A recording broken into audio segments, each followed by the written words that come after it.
Welcome, my name's Easton Harris, and in this video, I'm going to be introducing market environment. Okay, so what is market environment? Now, when we talk about market environment, and we say that you need to know your environment, when you're trading, you need to understand who is in control. Are the buyers in control, or are the sellers in control? Many of you may have heard the phrase, it's a buyer's market or it's a seller's market. That is the market environment. Who's in control? Who holds the power? There are three different environments. All right, the first one is a bullish environment. So we have a bullish environment, and what that is going to look like within a bullish market, you're going to see the buyers are the ones in control. This is your uptrending market. This is the bullish environment.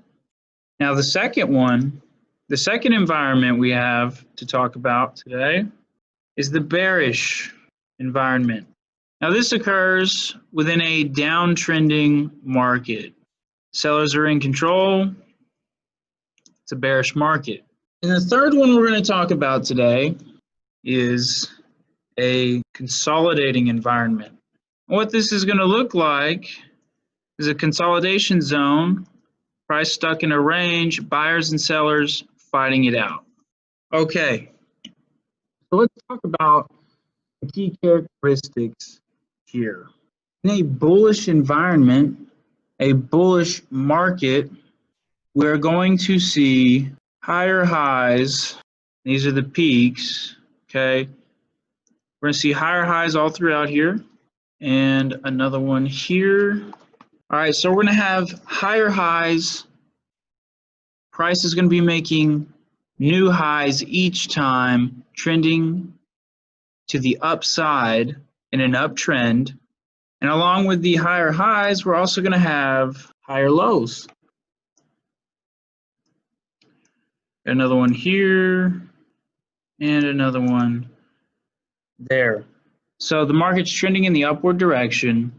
Buyers are clearly in control. The moves from the buyers are much larger than those of the sellers. The buyers are covering the most ground, and the sellers are very weak compared to the buyers. This is a buyer's market. Now in the bearish environment, it's quite the opposite. Price is trending to the downside. We're in a downtrend. The sellers are in control in a bearish environment. We have lower highs. We have lower highs across the board. Let me clone this one more time. Okay. So we got lower highs in a downtrending market. We're also going to have lower lows. So these valleys are going to be lower lows. It's very simple. I'll go ahead and label these for you. And we got one more for the example. Okay. Now, just like the bullish environment, it's going to be looked at as the same, except everything's going to be flipped. Okay. Now, in the bearish environment, these sellers are in control, pushing price down, digging deeper and deeper, and are much stronger than the buyers. So in this example, the sellers are in control of the market, okay? They hold much more strength, much more force. Their moves are much sharper and faster. The buyers are weak, and the sellers continue to take over in a falling market. This is a bearish environment. Now, the third environment we're going to talk about is called a consolidating environment. This is where the buyers and the sellers are constantly fighting it out, and there is no superior control from either one. They're each fighting, and neither one is giving up. So in a consolidating market, price tends to normally be stuck between a support and a resistance zone.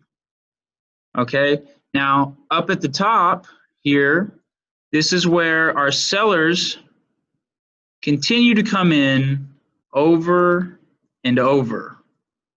Our peaks, our highs. The sellers want to keep selling the market from this area, but the buyers like buying down here at this area. They've got money to play with, and they want to push the market to the upside. So there's a lot of force coming off of this support zone through here, and likewise, let me move this up. From the resistance, the sellers also provide a lot of force back down to the support. Okay? And this is what occurs when buyers and sellers fight for control. If you have just as many buyers as you do sellers, and you have big players on each side, institutional investors, big banks, who are fighting for control of the market, this is how the market gets stuck in a consolidation zone. Big players are playing back and forth, and they all got orders to fill. And these huge orders these guys are placing are causing the market to bounce back and forth and be stuck in a consolidating zone until one of them gives up. Now, it's a little different from the other two. In a bearish environment, there's big sellers in the market and weak buyers. The big banks, the institutional investors, the hedge funds, they're selling. And there may be very few of those entities that are buying, which are pushing price back up so that the sellers can get a discounted rate on another entry to liquidate more money into the market. You can tell that there's a constant flow of orders being filled. Cody talked a little bit about this in the first trend line video. Now, along with these moves here, yes, you can use your trend lines for your trend identification on these moves.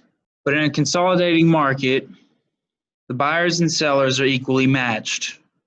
And that's what causes price to fluctuate back and forth. You get the same size moves from the buyers and the sellers. They're equal. Okay, guys, this was just a quick introduction to market environment, and I just wanted to break down these 3 different ones that we're going to be looking at in the rest of this section. So in the up and coming videos, we're going to take a look at each one of these examples in the live market.